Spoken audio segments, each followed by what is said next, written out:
أعوذ بالله من الشيطان الرجيم بسم الله الرحمن الرحيم سورۃ یونس آیت نمبر 28۔ وَيَوْمَ نَحْشُرُهُمْ جَمِيعًا ثُمَّ نَقُولُ لِلَّذِينَ أَشْرَكُوا مَكَانَكُمْ أَنْتُمْ وَشُرَكَاؤُكُمْ فَزَيَّلْنَا بَيْنَهُمْ وَقَالَ شُرَكَاؤُهُمْ مَا كُنْتُمْ إِيَّانَا تَعْبُدُونَ۔ ترجمہ: اور یاد رکھو وہ دن جب ہم ان سب کو اکٹھا کریں گے، پھر جن لوگوں نے شرک کیا تھا ان سے کہیں گے کہ ذرا اپنی جگہ ٹھہرو، تم بھی اور وہ بھی جن کو تم نے اللہ کا شریک مانا تھا۔ پھر ان کے درمیان عابد اور معبود کا جو رشتہ تھا ہم وہ ختم کر دیں گے، اور ان کے وہ شریک کہیں گے کہ تم ہماری عبادت تو نہیں کرتے تھے۔ تفسیر: جن بتوں کو انہوں نے خدا مان رکھا تھا وہ تو بے جان تھے، اس لیے انہیں پتہ ہی نہیں تھا کہ یہ لوگ ان کی عبادت کرتے تھے۔ اسی جب اللہ تعالیٰ ان کو زبان عطا فرمائیں گے تو شروع میں تو وہ صاف انکار کر دیں گے کہ یہ لوگ ہماری عبادت نہیں کرتے تھے، پھر جب بعد میں انہیں پتہ چلے گا کہ واقعی ان کی عبادت کرتے تھے تو وہ کہیں گے کہ اگر کرتے بھی تھے تو ہمیں اس کا پتہ نہیں تھا۔ آیت نمبر 29۔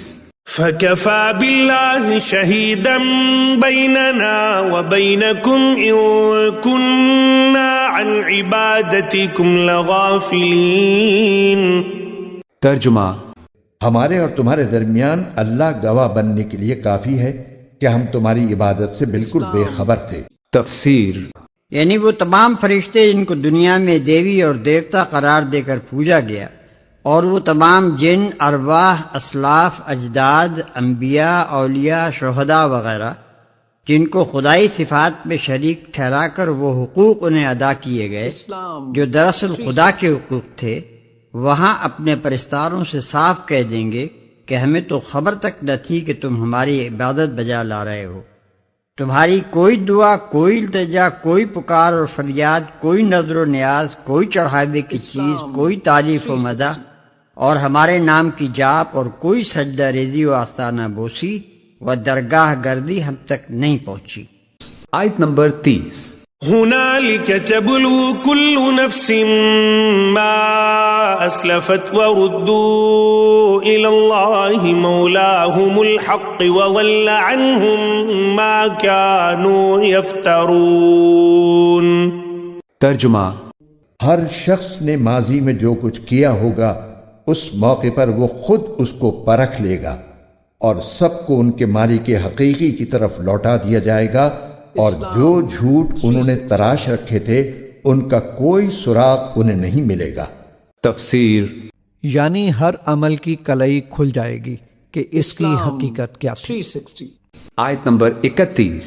قل من يرزقكم من السماء والأرض أم من يملك السمع والأبصار ومن يخرج الحي من الميت ويخرج الميت من الحي ومن يدبر الأمر فسيقولون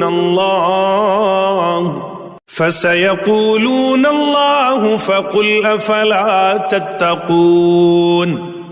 ترجمہ: اے پیغمبر، ان مشرکوں سے کہو کہ کون ہے جو تمہیں آسمان اور زمین سے رزق پہنچاتا ہے، یا بھلا کون ہے جو سننے اور دیکھنے کی قوتوں کا مالک ہے، اور کون ہے جو جاندار کو بے جان سے اور بے جان کو جاندار سے باہر نکال لاتا ہے، اور کون ہے جو ہر کام کا انتظام کرتا ہے؟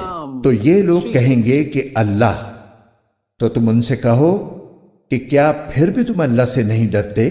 تفسیر: عرب کے مشرکین یہ مانتے تھے کہ ساری کائنات کا خالق اللہ تعالیٰ ہے، لیکن ان کا عقیدہ یہ تھا کہ اس نے بیشتر اختیارات مختلف دیوتاؤں کو سونپ دیے ہیں جو خدائی میں اللہ تعالیٰ کے ساتھ شریک ہیں، اور اب ان کو راضی رکھنے کے لیے ان کی عبادت کرنی چاہیے۔ اس لیے یہ آیت کریمہ ان پر یہ حقیقت واضح کر رہی ہے کہ جب تم خود مانتے ہو کہ یہ سارے کام اللہ تعالیٰ کرتا ہے تو پھر کسی اور کی عبادت کرنا کیسی بے عقلی کی بات ہے۔ آیت نمبر 32۔ فذلكم الله ربكم الحق فماذا بعد الحق إلا الضلال فأنا تصرفون۔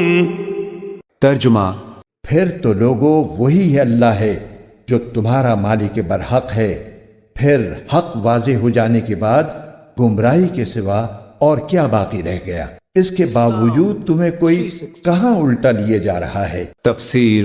قرآن کریم نے مجہول کا جو صیغہ استعمال فرمایا ہے آیت نمبر 32 اور 34 کے ترجمے میں، اس کا مفہوم کوئی کا لفظ بڑھا کر ادا کرنے کی کوشش کی گئی ہے، اور بظاہر قرآن کریم نے مجہول کا صیغہ یہ اشارہ کرنے کے لیے استعمال فرمایا ہے کہ در حقیقت ان کی نفسانی خواہشات ہیں جو انہیں الٹی سمت لے جا رہی ہیں۔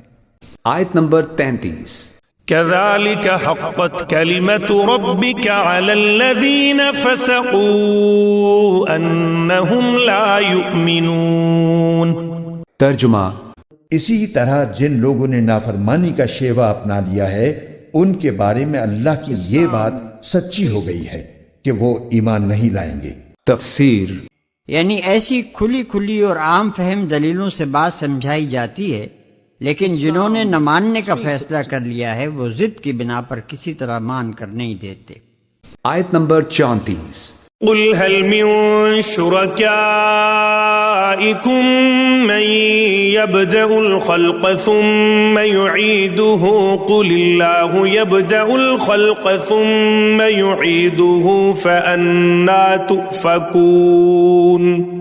ترجمہ، کہو کہ جن کو تم اللہ کے ساتھ شریک مانتے ہو، کیا ان میں کوئی ایسا ہے جو مخلوقات کو پہلی بار پیدا کرے پھر ان کی موت کے بعد انہیں دوبارہ پھر پیدا کر دے؟ کہو کہ اللہ ہے جو مخلوقات کو پہلی بار پیدا کرتا ہے پھر ان کی موت کے بعد انہیں دوبارہ پھر پیدا کر دے گا، پھر آخر کوئی تمہیں کہاں اوندھے منہ لیے جا رہا ہے؟ تفسیر۔ اور اس کا اعادہ بھی۔ تخلیق کی ابتدا کے متعلق تو مشرکین مانتے ہی تھے کہ یہ صرف اللہ کا کام ہے، ان کے شریکوں میں سے کسی کا اس کام میں کوئی حصہ نہیں۔ رہا تخلیق کا اعادہ، تو ظاہر ہے کہ جو ابتداً پیدا کرنے والا ہے وہی اس عمل پیدائش کا اعادہ بھی کر سکتا ہے، مگر جو ابتداً ہی پیدا کرنے پر قادر نہ ہو وہ کس طرح اعادہ پیدائش پر قادر ہو سکتا ہے؟ یہ بات اگرچہ صریحاً ایک معقول بات ہے، اور خود مشرکین کے دل بھی اندر سے اس کی گواہی دیتے تھے کہ بات بالکل ٹھکانے کی ہے، لیکن انہیں اس کا اقرار کرنے میں اس بنا پر تأمل تھا کہ اسے مان لینے کے بعد انکار آخرت مشکل ہو جاتا ہے۔ یہی وجہ ہے کہ اوپر کے سوالات پر تو اللہ تعالیٰ نے فرمایا کہ وہ خود کہیں گے کہ یہ کام اللہ کے ہیں، مگر یہاں اس کے بجائے نبی صلی اللہ علیہ وسلم سے ارشاد ہوتا ہے کہ تم ڈنکے کی چوٹ کہو کہ یہ ابتدائے خلق اور اعادہ خلق کا کام بھی اللہ ہی کا ہے۔ پھر تم یہ کس الٹی راہ پر چلائے جا رہے ہو؟ یعنی جب تمہاری ابتدا کا سرا بھی اللہ کے ہاتھ میں ہے اور انتہا کا سرا بھی اسی کے ہاتھ میں، تو خود اپنے خیر خواہ بن کر ذرا سوچو کہ آخر تمہیں یہ کیا باور کرایا جا رہا ہے کہ ان دونوں سروں کے بیچ میں اللہ کے سوا کسی اور کو تمہاری بندگیوں اور نیازمندیوں کا حق پہنچ گیا ہے۔